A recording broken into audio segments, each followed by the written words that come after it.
Hi there, I care and you matter. I'm Shannon and welcome to a new Let's Chat video. Today it is Monday, August 19th, and I'm going to try and put this video up today. So let's just jump into it.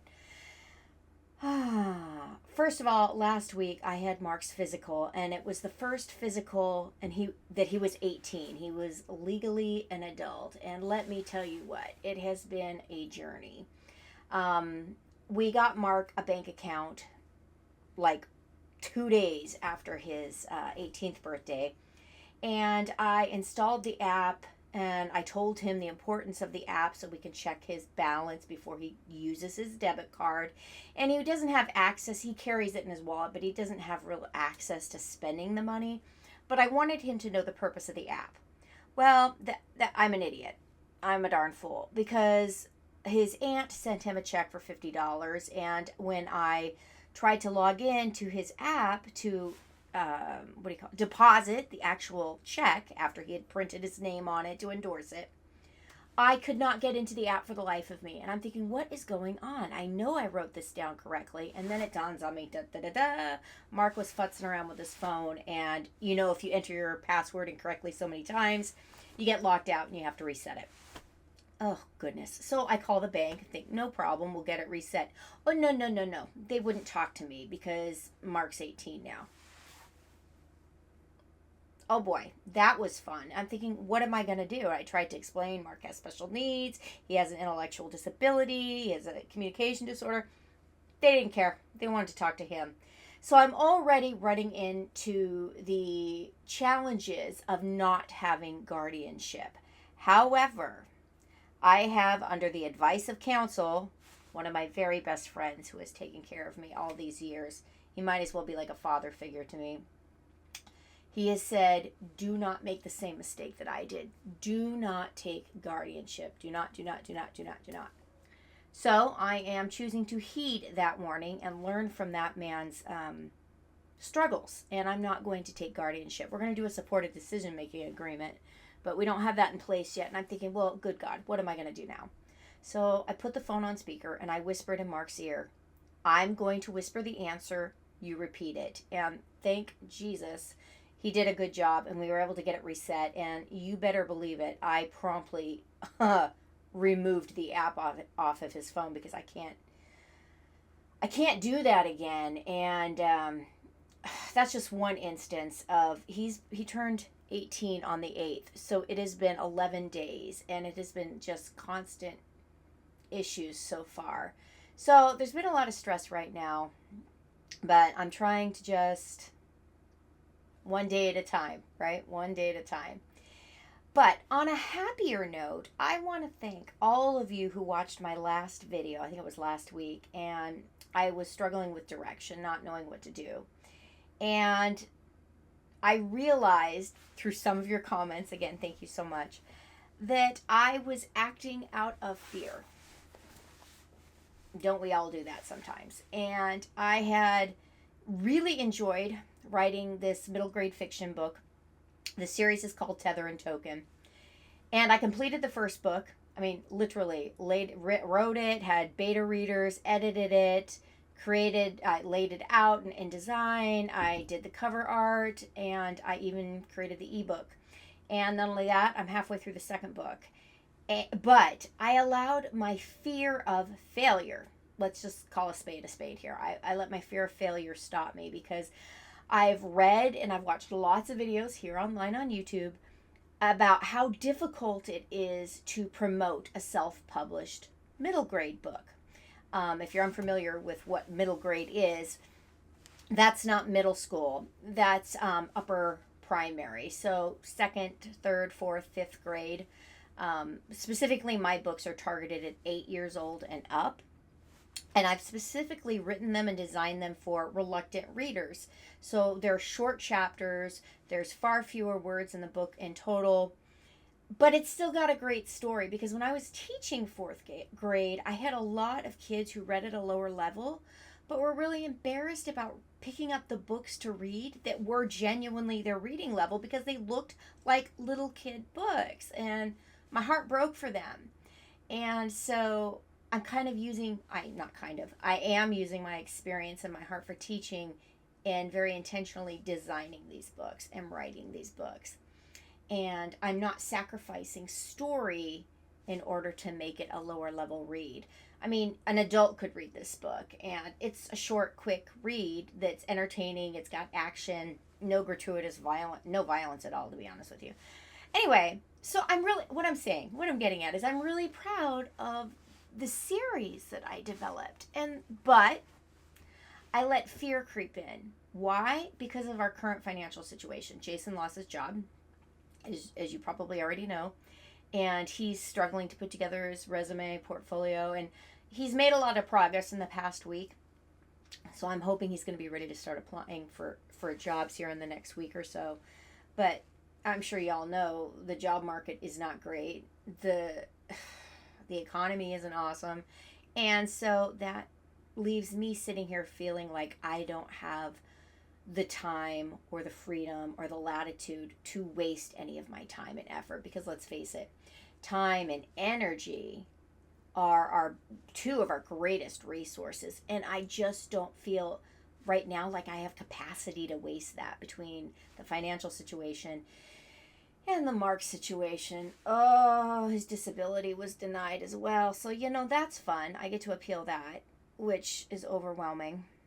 And I had labs drawn for myself. My rheumatologist wants labs done every 6 months, and I'm feeling okay.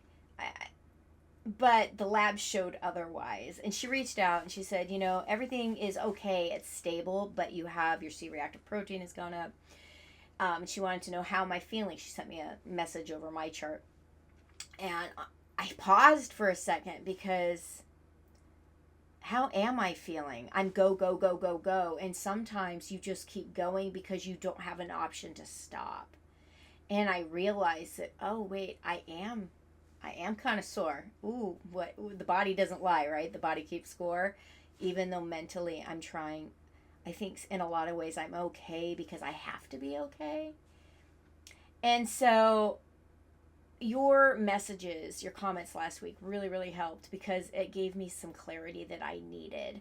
Yeah, I got to keep going. Yeah, I got to do all this stuff for everybody else. I got to keep the house going. I have to keep Mark's thing going, in terms of his banking. I've got to appeal Social Security Administration on his disability claim. Yeah, and I'm learning new stuff at work, which has been incredibly stressful. But I have to pause and do something for me too. And if I truly believe in this series, Tether and Token, then for myself, I have to give it a shot, because that's one way that, what is it saying? You can't pour from an empty cup.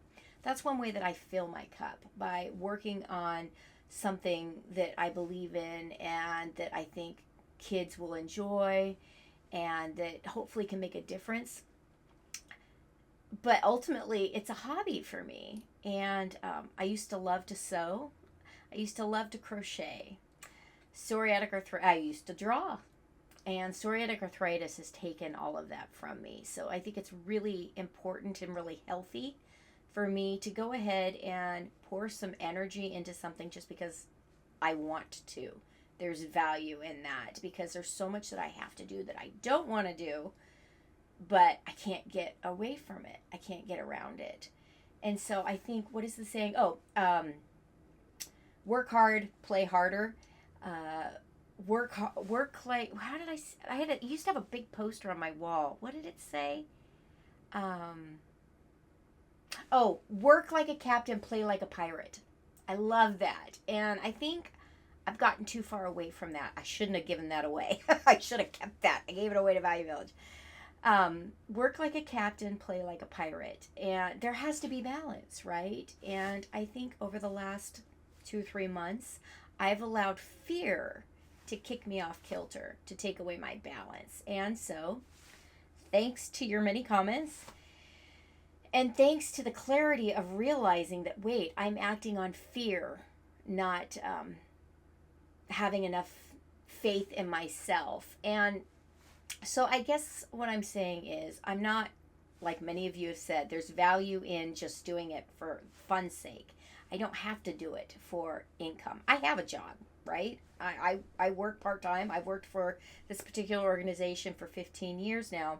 And in fact, now I'm learning a new role there, which is incredibly stressful. I need to compensate for that stress. My body is keeping the score. And maybe if I allow myself a little more escape into something I do enjoy and something I feel good at.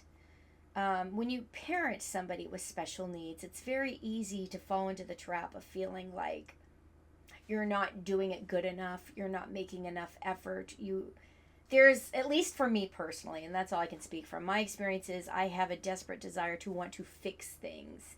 I can't fix Mark's special needs, so I try and fix his environment. But I can't always, none of us can control everything.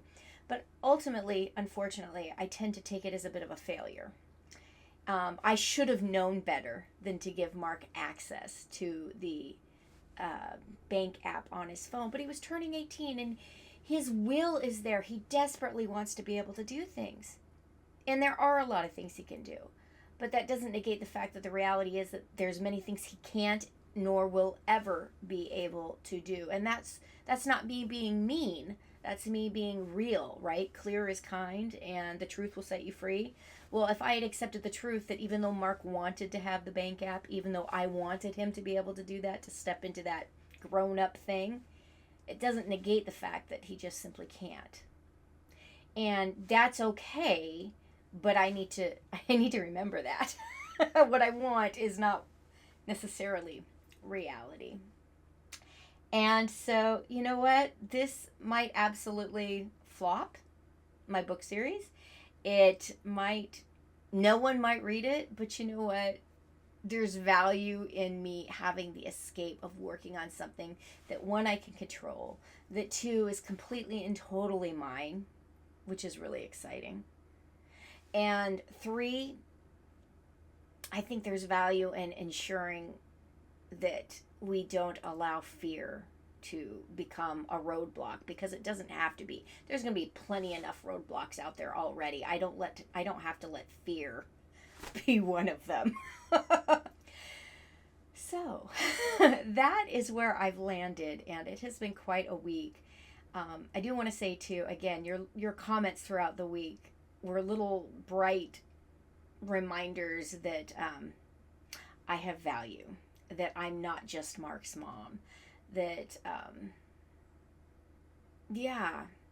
that even though I had to leave the classroom and work inside a tiny little closet now, that can be a great space too. And so we're going to give this a shot, and this next week I'm going to be very mindful about spending time working on the series, working on my projects, and just really throwing myself into that and owning that, because it's ironic for me personally, when I work on a project that I love, that I'm passionate about, I don't lose energy, I gain energy, and it helps me get up in the morning.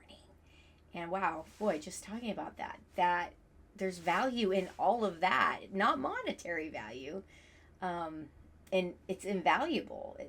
I can't put a price on that. And so, yeah. Well, thank you for that.